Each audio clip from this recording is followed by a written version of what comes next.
Bonjour à tous et bienvenue dans Jump, le podcast de ceux qui veulent faire le grand saut dans l'entrepreneuriat.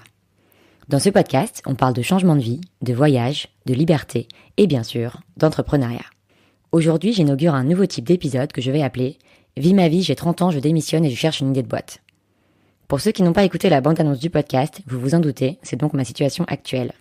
Il y a quelques mois, j'ai quitté mon job avec le projet fou de créer une entreprise, mais sans encore savoir laquelle.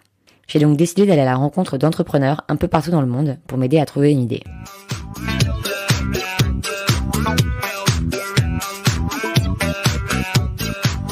J'ai reçu beaucoup de messages super enthousiastes sur cette initiative après la publication de la bande-annonce du podcast.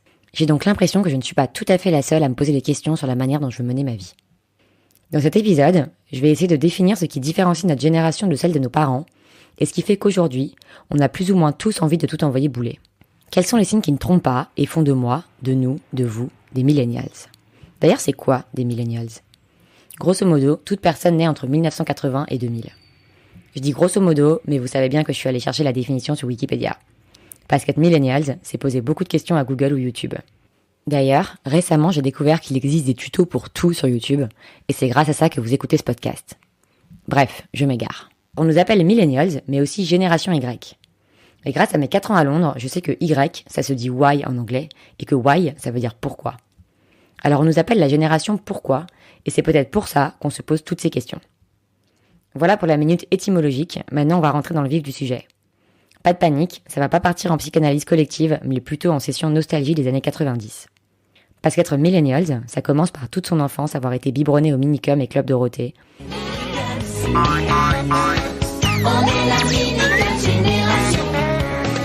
Et avoir eu ses premiers émois amoureux sur Hélène et les garçons. C'est aussi avoir connu les meilleures séries de l'histoire auxquelles Netflix n'a rien à envier, à savoir Buffy contre les vampires, Charmed ou encore Roswell. Et c'est très jeune avoir été spectateur des plus grands chefs-d'œuvre d'Hollywood, tels que Scream ou Jurassic Park. Ensuite, c'est avoir joué au Pog, au Tamagotchi et à la Game Boy dans la cour de récré en mangeant des têtes brûlées.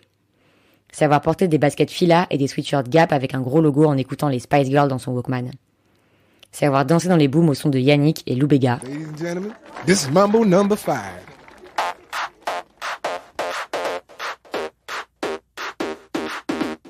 C'est avoir assisté à l'avènement de Britney Spears avec la sortie de Baby One More Time, puis à la naissance des Daft Punk. Bien sûr, no comment sur le parallèle entre ces deux artistes.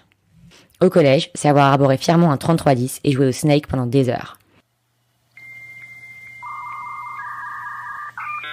C'est avoir entendu ce bruit des centaines de fois à la maison avant que Xavier Niel ne vienne nous en libérer, sans mauvais jeu de mots bien sûr. C'est avoir eu un Skyblog et dragué sur MSN, avec une webcam pour les plus sophistiqués d'entre nous. Quelques années plus tard, c'est avoir écouté des chansons téléchargées sur Kazaa, sur son lecteur MP3, puis sur son premier iPod.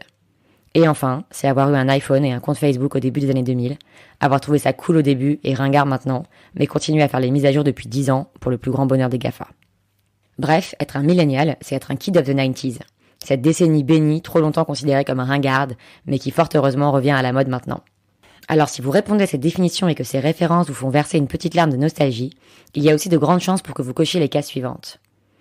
Vous êtes en pleine crise de la trentaine et surtout en quête de sens, ce grand mot très à la mode qui veut juste dire qu'on veut une raison de se lever le matin. Qui suis-je? Où vais-je? Qui sucerai-je? Sont autant de questions qui vous taraudent. Mais vouloir du sens, ça veut aussi dire pour beaucoup d'entre nous, vouloir plus ou moins changer le monde et sauver la planète qui court à sa perte. Vous ne faites pas une grande différence entre vie pro et vie perso.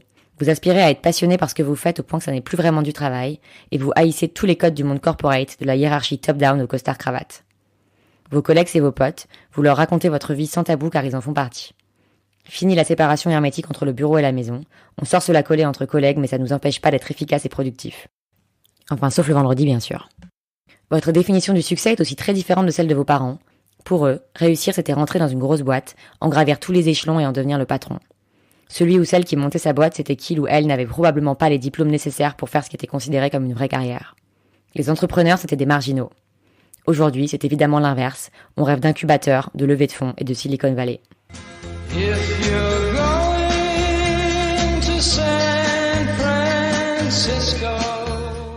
Bref, vous rêvez de liberté, de flexibilité et d'indépendance.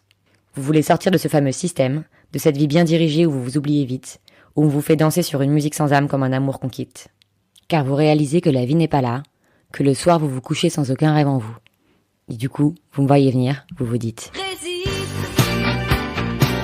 prouve que tu existes. Et vous avez bien raison. Il est temps de prendre sa vie en main parce que personne ne le fera pour vous.